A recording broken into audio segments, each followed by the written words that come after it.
हे प्रभु, बस ऐसी कृपा बनाए रखना। उमा के जाने के बाद मैंने अपने दोनों बेटों को भरपूर संस्कार देने की कोशिश की है। मेरी यही प्रार्थना है कि आप मेरे दोनों बेटों को उनके जैसी पत्नी देना, ताकि वो भी गरीबों की मदद कर सके और आपके नाम का जाप करते रहे। हरि ओम। सेठ मनीलाल ने हाथ जोड़कर भगवान को नमन किया। तभी उनका बड़ा बेटा उनके पास आया और मनीलाल के पैर छूकर बोला, पापा जी नमस्ते। खुश रहो दीपक। राकेश कहाँ है? वो सो रहा है पापा जी। हाँ, जिंदगी हो तो ऐसी। कोई नहीं पापा जी, सोने दीजिए। कोई काम हो तो मुझे बताइए। नहीं, कुछ नहीं। चलो मैं चलता हूँ। जी पापा जी, मैं भी बस कॉलेज के लिए निकल रहा हूँ। मनीलाल अपनी कार में बैठकर निकल गए। उधर दीपक भी कॉलेज के लिए कार से निकल पड़ता है। मनीलाल एक कपड़ा कंपनी के मालिक थे। साथ ही वो एक अनाथ आश्रम भी चलाते थे, जिसका सारा खर्च वही उठाते थे। उनकी पत्नी उमा का जब निधन हुआ, तभी से उन्होंने अपनी पत्नी की याद में अनाथ आश्रम खोला था। सेठ मनीलाल हफ्ते में 2 दिन वहाँ जाया करते थे। बड़ा बेटा दीपक अनाथ आश्रम के कई कार्य में हाथ बटाता था। छोटा बेटा राकेश की सोच इस मामले में थोड़ी अलग थी। फिर एक दिन, पापा जी आपसे एक बात करनी थी। हाँ, कहो ना बेटा। पापा जी, मेरी एक क्लासमेट है, उसे मैं बहुत पसंद करता हूँ। अरे वाह, तुमने तो खुद ही लड़की देख ली और शादी का फैसला भी कर लिया। क्या नाम है उसका? उसका नाम सना है और वो मुस्लिम है। मुस्लिम है? तुम्हें पूरी दुनिया में प्यार करने के लिए एक मुस्लिम लड़की ही मिली? देखो दीपक, मैं साफ साफ कह देता हूँ, यह रिश्ता कभी नहीं हो सकता। पर पापा जी, आप एक बार उस लड़की से मिल तो लीजिए। बस, मुझे कुछ नहीं सुनना है। तुम या तो वो लड़की को छोड़ दो या फिर अपने बाप को। मनीलाल वहाँ से चले गए। दीपक आंखों में आंसू लेकर अपने पापा को देखते रहा। थोड़ी देर बाद दीपक ने अपनी आंखें पोंछी और वह घर से बाहर चला गया। उधर जैसे ही यह बात राकेश को पता चली तो वह बहुत ही खुश हुआ। वाह, क्या बात है!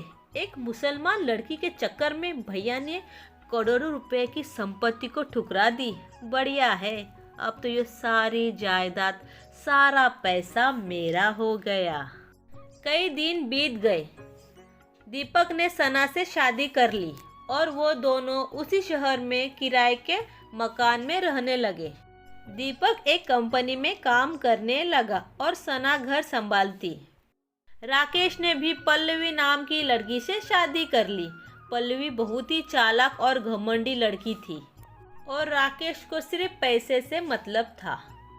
बिजनेस को कैसे आगे बढ़ाना है, इस बारे में सोचने के लिए राकेश के पास फुर्सत ही नहीं थी।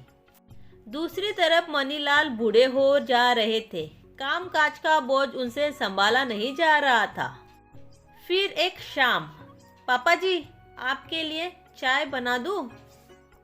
पल्लवी ने पहली बार ऐसा मनीलाल से पूछा था। पल्लवी के ऐसे बदले रूप से मनीलाल भी हैरान थे। फिर कुछ सोचकर उन्होंने कहा, हाँ बहू, मैं बहुत ही थक गया हूँ।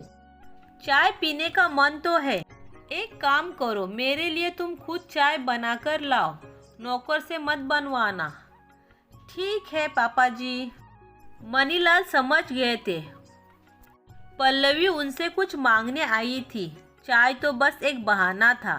सच तो यह था कि पल्लवी और राकेश उनके गुजरने का इंतजार कर रहे थे, कब उन दोनों के हाथ में पूरी जायदाद लगे। उधर मनीलाल गहरी सोच में थे। अगले दिन मनीलाल ने किसी को फ़ोन किया। हेलो बेटा, कैसी हो? जी मैं ठीक हूँ। आप कौन बोल रहे हो? मैं तुम्हारा ससुर बोल रहा हूँ।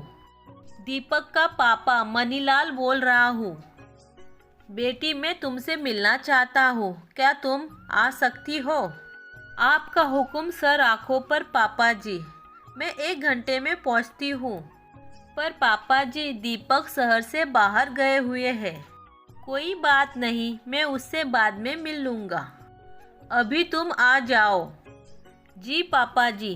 थोड़ी देर बाद सना भी मनीलाल के घर पहुंचती है। उसने पहली बार अपने ससुराल में कदम रखा था। वो बहुत ही सादे कपड़ों में आई थी। उसने आते ही मनीलाल के पैर छुए। पापा जी, ये कौन है? आपने काम वाली बुलाई है? इसे आपने सोफे पर क्यों बिठा दिया? खामोश हो जाओ पल्लवी, यह तुम्हारी जेठानी है। अच्छा, तो ये है हूर की परी जिसके चक्कर में जेठ जी घर छोड़ के चले गए। देखो, तुम दोनों मेरी बहू हो। आज तक तुम दोनों को मैंने कुछ उपहार नहीं दिया है। अब नया साल शुरू ही होने वाला है, तो मुझे लग रहा है तुम दोनों को कुछ उपहार देना चाहिए। इन लिफाफों के अंदर 1-1 लाख रुपए है। इन पैसों को जैसे चाहो वैसे खर्च करो। बस कोशिश करना कि इन पैसों की वजह से किसी के चेहरे पे मुस्कान आए। बाद में तुम दोनों मुझे बताना कि इन पैसों को तुम दोनों ने कहाँ खर्च कर दिए। उन पैसों को लेकर दोनों बहुएं वहाँ से चली गई। पल्लवी उन पैसों को लेकर मार्केट चली गई। उधर सना दीपक का इंतज़ार करने लगी। 2 दिन के बाद दीपक घर आया तो सना ने दीपक को सारी बात बता दी। तो क्या सोचा है तुमने? कहाँ खर्च करोगी? जी, मेरे मन में एक बात है। हाँ बोलो ना। पापा जी बहुत थक गए हैं। पता नहीं इस उम्र में वो अनाथ आश्रम जा पाते हैं या नहीं। आपने बताया था ना, पापा जी को अनाथ आश्रम के बच्चों से बहुत लगाव है। क्यों ना हम यह पैसे। हाँ, मैं समझ गया। सना, तुम सही सोच रही हो। फिर एक बार दीपक को अपनी पसंद पर नाज हो रहा था।